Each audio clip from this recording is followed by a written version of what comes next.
심판을 받는다는 것입니다.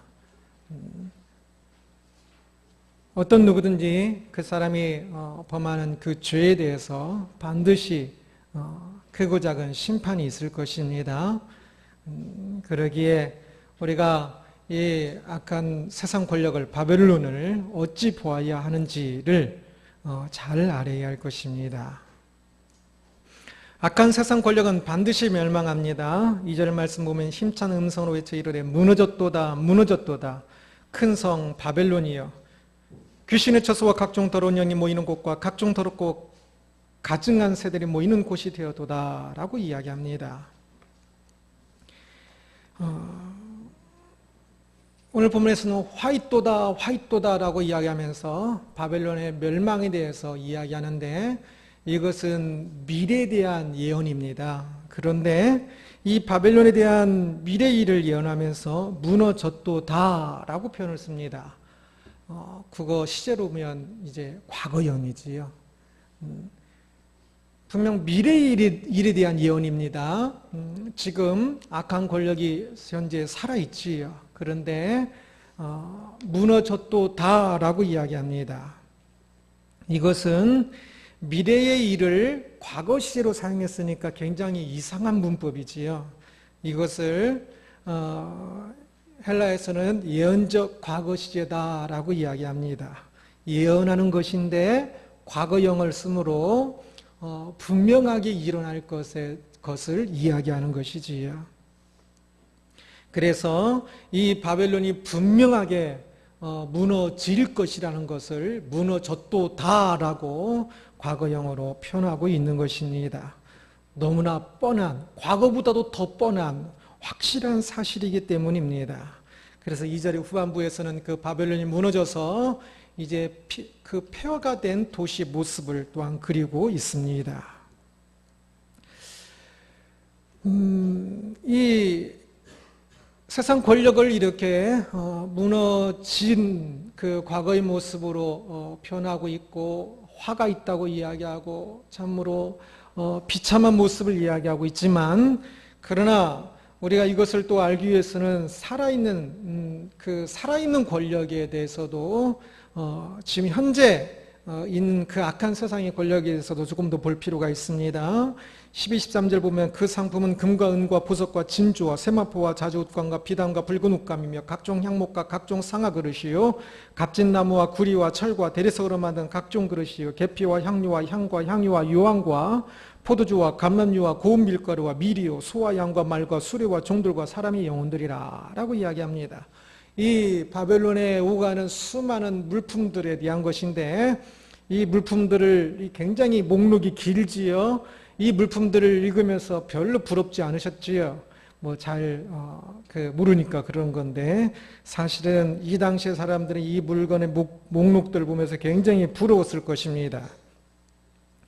금은 보석에 대해서 이야기하고 있고 이 옷은 명품 옷에 대한 이야기입니다. 굉장히 값비싼 옷을 이야기하고 있고 향수와 또 가진 자만이 가질 수 있는 진귀한 물건들 상아, 값진 나무, 구리 아주 비싼 것들입니다.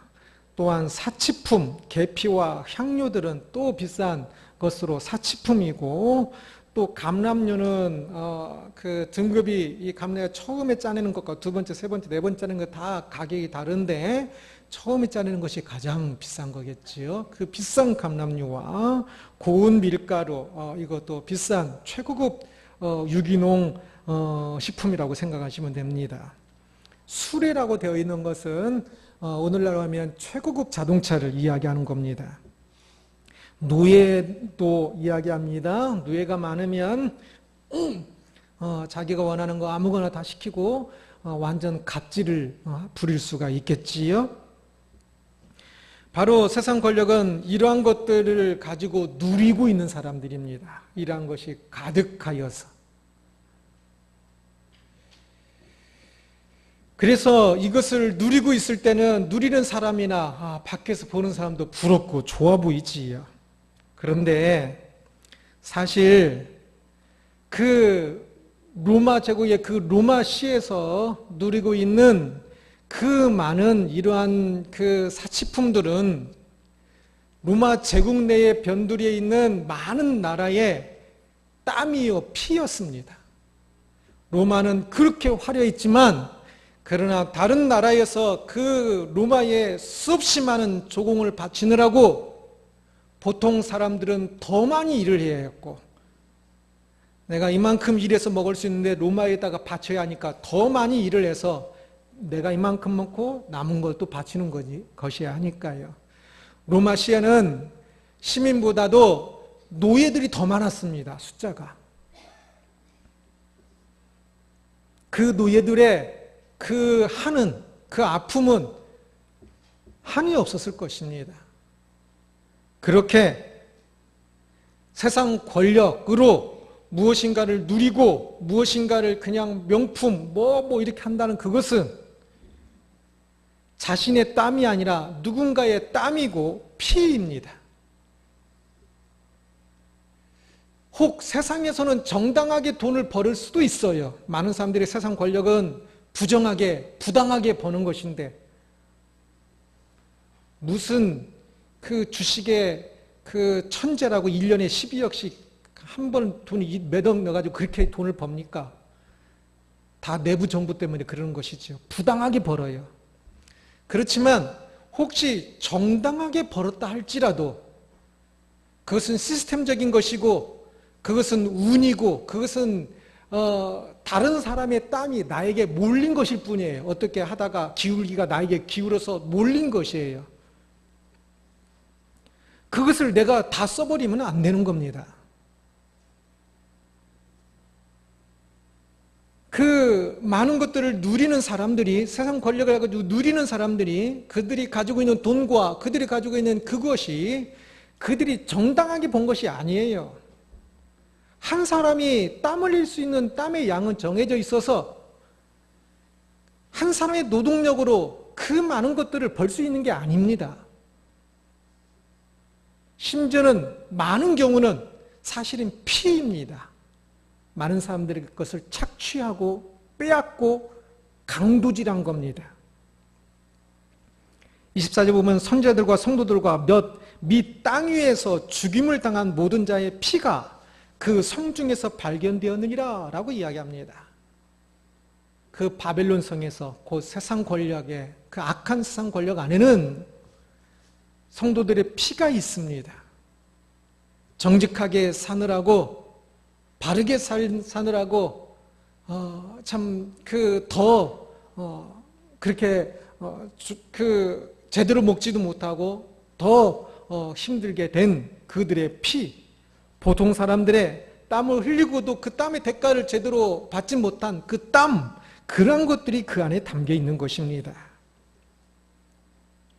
그래서 그들이 이 세상 권력이 누리고 있는 이 앞에 이러한 많은 이 목록들은 겉으로 보기에는 굉장히 좋아 보이지만, 그러나 그것은 그 내면을 보면 철저히 수많은 죄가, 악이 그 안에 담겨 있다는 것을 볼 수 있습니다. 바벨론은 로마 제국처럼 세상의 정치만이 아니라 교회 안에도 들어와 있습니다. 세상 권력을 지향하는 기복주의, 성공신학 등은 적그리스도입니다. 적그리스도란 겉으로 꼭 교회를 핍박하는 것만이 아니라 666, 진리 7에서 일일이 빠진, 진리가 빠진 모습이라고 그랬지요.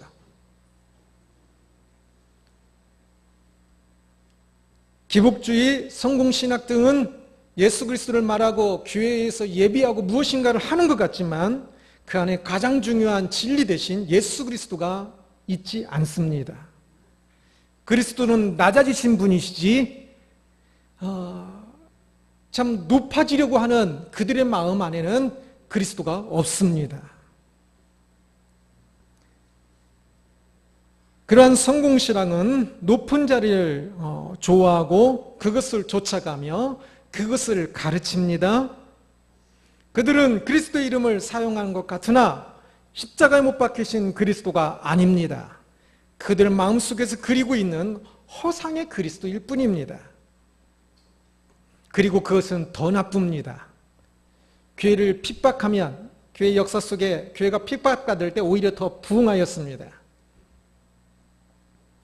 그러나 교회가 세상 권력과 야합해서 무엇인가를 더 이렇게 강제적으로 하고 무엇인가를 더 할 때는 더 오히려 그 안에 심각한 문제들이 생기고 그 다음 세대에 완전히 무너집니다. 교회를 무너지게 하는 것은 핍박보다는 사실은 예수 그리스도의 이름을 사용하기는 하지만 실제로는 그 안에 예수 그리스도가 없는 가짜 기독교, 가짜 교회의 모습 속에서 교회는 오히려 더 많이 힘을 잃고 참 그 복음의 힘을 잃고 복음이 사라지게 됩니다.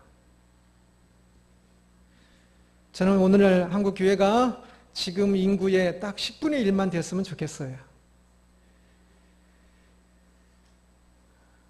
지금 그냥 믿는 사람들, 이 성공신학을 좇아서 믿는 그 모습들이 너무 많이 있어요. 그래서 교회 다닌다고는 하지만 실제로는 그 모습을 통해 하나님께 영광을 돌리기보다는 적그리스도의 모습으로 교회를 더 욕을 먹이고 다른 사람들이 교회에 오는 것을 막고 있는 수없이 많은 사람들을 보아요. 유명한 목회자들의 설교에서도 마치 가난이나 병을 죄처럼 여기는 설교를 들으면서 깜짝깜짝 놀랄 때가 있어요.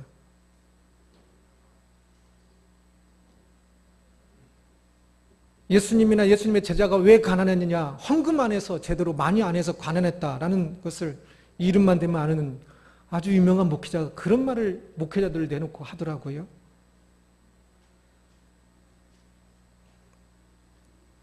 예수님은 가난하셨으나 죄가 없으신 분입니다. 그 가난은 절대 죄가 아닙니다. 불쌍한 것도 아니고요. 바울은 평생 병을 몸에 달고 살았으나 위대한 사도였습니다. 병도 그리 불쌍한 것 아닙니다. 막 믿음으로 기도해가지고 병을 다 고쳐야 하는 거 아닙니다. 때때로 믿음으로 병을 고쳐야 할 것도 있지만 모든 병이 그리한 것 아닙니다. 큰 교회 목회자는 비싼 차를 타도 된다고 생각하십니까? 안 된다고 생각하십니까? 이런 것도 신문에 나와가지고 논란의 대상이 되고 막 된다 안 된다. 목사 에쿠스를 타도 되냐 안 되냐. 뭐 개인의 문제다. 뭐 된다 안 된다. 막 그런 글을 봤는데요. 그것은 완전히 자본주의에 찌든 세속적 세상의 생각입니다. 당연히 안 됩니다. 교회 안에 가난한 성도들이 여전히 많이 있고 그 성도들이 헌금을 하는 것이고 또한 여전히 수많은 목회자들이 지극히 가난한데 어떻게 자기가 그 헌금을 가지고 사례를 받으면서 그 비싼 차를 타고 다닌단 말입니까? 헌금은 목회자나 교회에 하는 것이 아니라 하나님께 하는 것입니다. 제 딸내미들 친구들이 교회 안 다니는 친구들은요, 헌금을 너희 목사님은 아빠는 좋겠다. 교인들이 헌금하면 다 그거 네 아빠 거잖아. 그렇게 생각하는 애들이 굉장히 많아요. 더 다수예요, 다수. 상식적으로 말도 안 되는 거지요. 그런데 실제로 보면 조금 그렇게 보이는 측면도 있어요.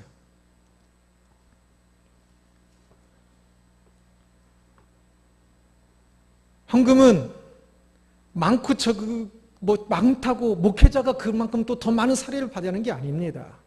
헌금은 목회자에게 하는 것도 아니고 교회에 하는 것도 아닙니다. 하나님께 하는 것입니다. 그러기에 한 교회나 또는 목회자가 그 헌금을 가지고 마음대로 사용해서는 절대 안 됩니다. 교회가 자신의 교회를 위해서 허례의식으로 그 헌금을 사용하고 사치에 사용한다면 큰 교회 목회자니까 목회자에게 많은 사례를 줘도 된다. 뭐 그래도 예산이 넉넉하니까 라고 생각한다면 그것은 철저히 적그리스도적인 모습입니다. 그런데 정직하게 오늘날 현실을 살펴보면 큰 교회 목회자가 그 비싼 차를 타지 않고 다니는 사람이 몇 명일까? 어떤 사람은 자기가 몇 대를 가지고 있다는 걸 자랑하고,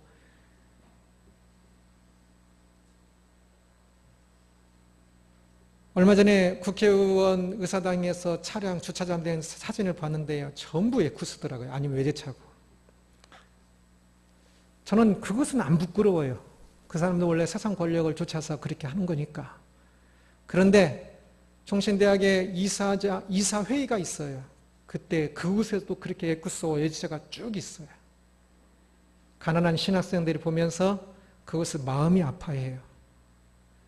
그것은 죄입니다. 내가 내 돈으로 이 좋은 차 사는데 아니에요. 무슨 자기 돈이에요. 그 모습은 분명히 귀 안에 들어온 바벨론의 모습입니다. 그러한 것에 대해서 헌금하는 사람도 헌금을 사용하는 교회도 분명하게 참 회개하며 하나님 앞에 다시금 생각해야만 하는 문제들입니다. 우리나라가 미국 교회에 좀 나쁜 것만 본받았어요. 유럽 교회는 절대 안 그래요. 거의 대부분의 교회들이 참 그렇게 비싼 차 타고 다니는 목회자 거의 없어요. 그렇게 타고 다닐 수도 없고 돈이 없으니까. 그런데 어떻게 성공신학이라는 것만 그냥 미국에서 그 이상한 것만 본받아가지고 요즘 이렇게 됐는지 이해가 안 가요. 그러나 분명히 그것은 하나님 앞에 죄고 심판받을 적그리스도적인 모습이란 것은 분명합니다.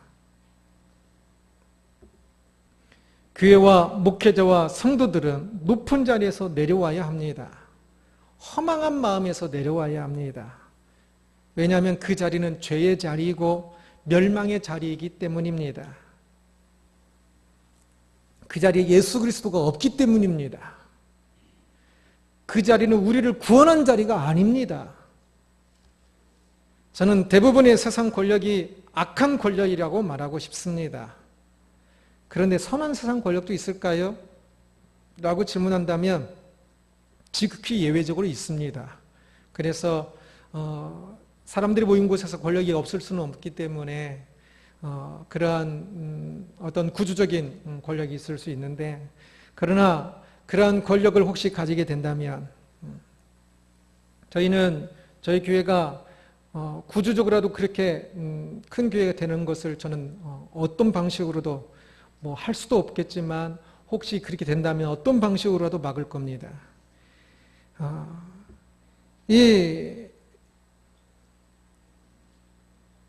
그러나 혹시 이제 개인적으로는 세상에서 어떤 권력을 가지게 된다면 그때 그 권력이 악한 권력으로서의 바벨론이 아니라 선한 세상 권력이 되도록 노력하십시오. 그리고 지난주 이야기했던 것처럼 이 세상 권력은 꼭 큰 권력만이 아니라 지극히 작은 것에부터 시작된다고 그랬습니다. 모든 것이라고 그랬습니다. 그곳에서 자기가 가진 그것으로 자기를 높이는 데 사용하지 말고 자기를 낮추는 데 사용하십시오. 그러면 그 권력은 참으로 아름다운 권력이 되겠지요. 내가 가진 것으로 나를 높이려고 하지 말고 나를 낮추는 데 사용하십시오. 쉽지 않아요. 그런데 참 많은 사람이 그렇게 못하지요. 조금 더 항상 내가 가진 시간, 내가 가진 돈, 내가 가진 지식, 내가 가진 그것을 가지고 어찌하여야 더 낮아질 수 있고, 예수 그리스도께는 존귀함을 버리면서 낮아진 것이 아니라 낮아짐으로 더 존귀해졌습니다. 낮아지는 것을 부끄럽게 여기지 마십시오. 존귀함으로 낮아지는 것이 진짜 존귀한 것입니다. 내가 낮아질 때 누구도 알아주지 않을 것입니다. 원래 그런 걸로 알 것입니다. 그러나 우리는 믿음으로 더욱더 내가 가진 그곳에서 낮은 자리를 찾아가야 할 것입니다. 세상 권력을 가지고 있을 때는 자신이 최고라고 생각합니다. 그래서 다른 이들에게 못된 횡포를 부립니다. 그러나 그 권력도 큰 권력 앞에 설 때는 고양이 앞에 쥐가 되지요. 그래서 1절 보면 이 일 후에 다른 천사가 하늘에서 내려오는 것을 보니 큰 권세를 가졌는데 그의 영광으로 땅이 환하여지더라. 참 큰 권세가 오기 전에는 세상 권력이 환하였고 그것이 전부인 것처럼 보였으나 다른 천사, 하나님도 아니에요. 다른 천사가 더 큰 권세를 가진 다른 천사가 내려오자 그러자 세상의 작은 권력은 그냥 깨갱하는 것을 볼 수 있습니다. 작을 뿐만 아니라 멸망할 권력으로 그 추악함이 드러납니다. 그러면서 세상 권력이 무엇인지에 대해서 이야기합니다. 8절 보면 그러므로 하루 동안의 그 재앙들이 이르리니 그 세상 권력은 하루 만에 무너지는 것입니다. 그래서 권력이 재앙이 됩니다. 사망과 애통함과 흉년이라 사망과 애통함과 흉년으로 바뀝니다. 그가 또한 불에 살라지리니 그 권력이 불에 그냥 살라지면 돈을 지폐에 불에서 없애버려 보십시오. 뭐가 남습니까? 그를 심판하시는 주 하나님은 강하신 자이십니다. 그를 심판한 주 하나님은 세상 권력이 야 대단하다 그렇게 생각하시는 분이 아니라 그 세상 권력을 심판하시는 분이십니다. 또한 1시간 만에 망하였다라고 17절에서는 이야기합니다. 그러면서 21절 보면 이에 한 힘센 천사가 큰 맷돌 같은 돌을 들어 바다에 던져 이르되 큰 성 바벨론이 이같이 비참하게 던져져 결코 다시 보이지 아니하리로다. 큰 맷돌을 바다에 던져버리면 그 맷돌이 그전엔 큰 맷돌이고 막 중요한 것 같이 그랬지만 바다에 딱 던져지면 푹 들어가서 다시는 보이지도 않는 것처럼 큰 성 바벨론이 이같이 비참하게 던져졌다라고 이야기합니다. 기복주의 좋잖아요. 복이란 거 얼마나 좋아요. 다 받으면 좋지요. 그러나 진짜 좋은 것이라면 왜 나쁘다고 그러겠습니까? 그 기복주의가 어리석은 것은 그 기복주의에서 바라는 그 복이라는 것이 세상의 영광이고 진짜 덧없는 세상 것이기 때문에 그렇습니다. 그것을 위해서 신앙생활을 하다 보면 그것을 위해서 기도하고 그것을 위해서 신앙생활을 하다 보면 덧없는 삶, 덧없는 신앙생활로 끝나버리기 때문에 그렇습니다. 그 귀한 인생을 그 헛되고 헛된 것을 위하여 참 살고 또 그것을 찾게 설교하고 하니까 이 기복주의, 성공주의, 이 신학이 잘못됐다고 이야기하는 것입니다. 완전 적그리스도적인 때로는 이단보다도 더 나쁜 영향을 미친다고 이야기하는 것입니다. 자기 자신을 높이기 위해서 다른 사람을 낮추는 이 성공신화, 이 세상 악한 권력은 그냥 그렇게 그들이 그냥 한바탕 놀고 한바탕 흥겹게 그냥 그 사치 부리고 하는 것으로 끝나는 것이 아닙니다. 5절 6절 보면 그의 죄는 하늘에 사무쳤으며 그의 죄가 하늘에 사무쳤대요. 이 사무쳤다는 이 말은 사실은 조금 더 정확히 직역을 하면 본래 이렇게 본드로 붙이다 그런 단어입니다. 그들의 죄가 참 세상 권력을 이루기 위해서 순간순간 그 범하는 죄들 그리고 그 권력을 가지고 있기 때문에 다른 사람들의 마음도 생각하지 않고 그냥 멋대로 행동했던 그 하나하나의 죄들이 본드로 꽉 강력 본드로 꽉 붙이는 것처럼 그 죄가 하나하나가 딱딱 그대로 붙여져서 남는다는 것입니다. 그리고 그 남은 죄가 차곡차곡 쌓여서 하늘에까지 이르게 되었다. 하늘까지 쌓이게 되었다라는 뜻입니다. 그의 죄는 하늘에 사무쳤으며 하나님은 그의 불우한 일을 기억하신지라. 하나님께서 모든 사람들이 그 죄를 기억하십니다. 그것을 가지고 한바탕 흥겹게 노는 사람들은 다른 사람들의 마음도 배려하지 않고 생각하지 않고 지금 당장 내 손에 있으니까 내 권력이고 내 돈이고 내 것이니까 내 멋대로 사용한다고 그러지만 참 그 안에는 많은 피가 있고 땀이 다른 사람의 억울한 땀이 있고 그리고 또 그것을 사용하면서도 수많은 사람들의 눈물과 고통들이 있다는 것. 여러 목회자들이 참으로 그 흥청망청 그렇게 할 때 더 많은 수없이 많은 대부분의 목회자들은 참 눈물 흘리고 자식의 학원비도 되지 못하고 진짜 밥 먹을 것도 없어서 고생하고 고통당하는 수없이 많은 목회자들의 그 기도가 있어서 참 그렇게 흥청망청 사용하는 세상 권력처럼 사용하고 있는 그들의 죄는 차곡차곡 쌓여서 하늘에 사무친다라고 이야기하는 것입니다.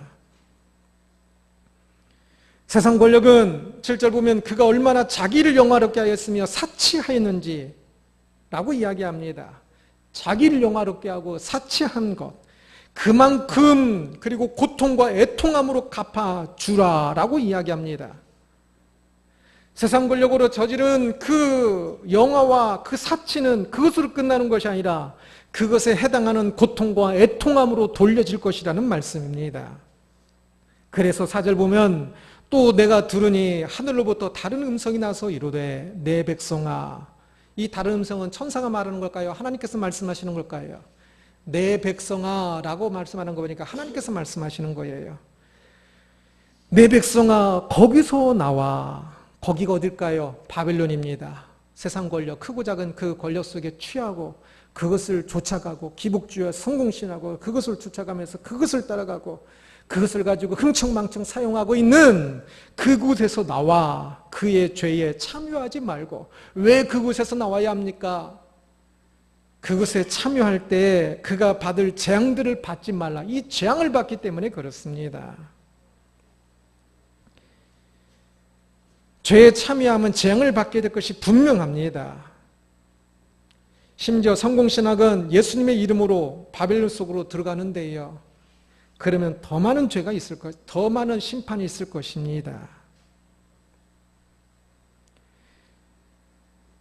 참으로 호화스러운 그 모습으로 교회 건물이 또는 목회자가 멋들어진 그 모습을 가지고 있으면 대부분 사람들은 오 멋있다, 좋아 보인다라고 생각할지 모르겠습니다.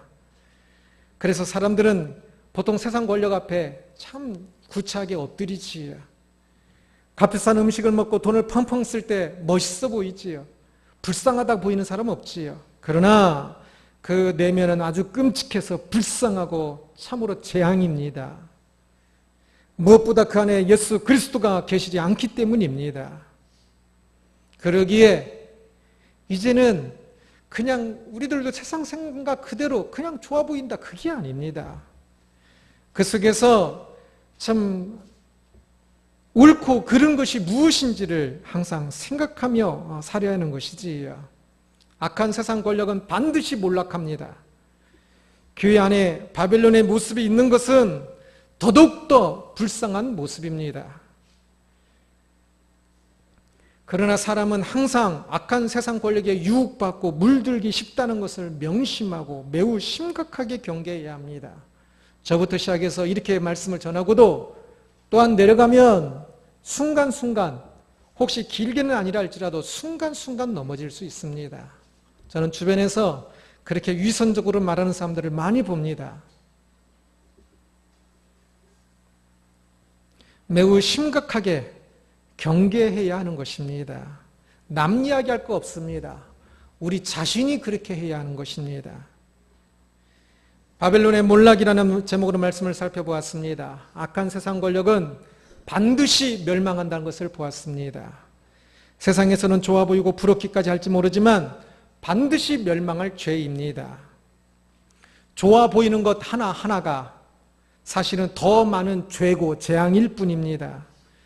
특별히 교회와 예수님의 이름으로 바벨론을 추구하는 것은 교회가 부흥하니까 좋은 것 같고 목회자가 그래도 좀 멋있게 사는 것이 좋아 보이는 것 같이 모르지만 그러나 그것은 철저히 적그리스도적인 모습이요 더욱더 큰 죄가 된다는 사실을 기억해야 할 것입니다.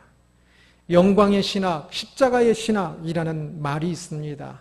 기억하십시오.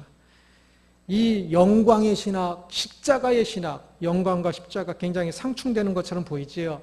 그러나 아닙니다. 정확히 일치하는 것입니다. 지금 목회자 독서에서 토론하고 있는 책이 이제 사도행전이라는 주석인데요. 그것에서는 사도행전 주제가 이 영광의 신학과 십자가의 신학으로 대변된다고 이야기합니다. 교회가 힘있게 자라가는 그 안에 참 그 모습을 통해 영광의 신학이 그리고 또한 그 방법 속에서 십자가의 신학이 보인다라고 이야기하는데 이것은 사도행전의 주제만이 아니라 모든 성경의 주제이기도 합니다. 영광의 신학은 무엇이냐면 믿음이 반드시 승리하고 영화롭게 영광스럽게 된다는 것입니다. 믿음은 반드시 승리하고 믿음은 참으로 영광스러운 것입니다. 이 영광을 가슴에 품고 살아야 합니다. 그런데 이 영광의 신학, 믿음이 승리하고 영광스럽게 되는 이 영광의 신학은 기복주의나 성공신학과 같은 그러한 영광이 아닙니다. 어찌 세상의 성공이, 세상의 복이 영광이 될 수 있겠습니까? 그것은 지극히 작고 오히려 재앙일 뿐입니다. 진짜 영광은 오직 예수 그리스도요, 하나님의 나라만 그렇습니다. 그 하나님의 나라 예수 그리스도께서 이 땅에서 어떻게 사셨습니까? 십자가를 지는 삶을 사셨습니다. 낮아짐과 고통과 환난을 상징하는 이 십자가를 통해 예수님이 그 길을 가셨고, 그래서 교회가 승리했고 영광스럽게 되었습니다. 신앙인은 세상 사람들이 바라보는 그 영광이 아니라, 헛되고 헛된 그 영광이 아니라 성경에서 말하는 그 영광의 신학을 가져야만 합니다. 그것을 가진 사람입니다. 신앙인은 반드시 승리하고 반드시 영화롭게 된다는 이 사실이 우리 가슴에 있는 사람들입니다. 그러니 세상에 지극히 참 일시적이고 보잘것없고 죄이고 참으로 더 악하기까지 한 세상의 영광에 휘둘리는 성공신학은 지극히 잘못된 것입니다.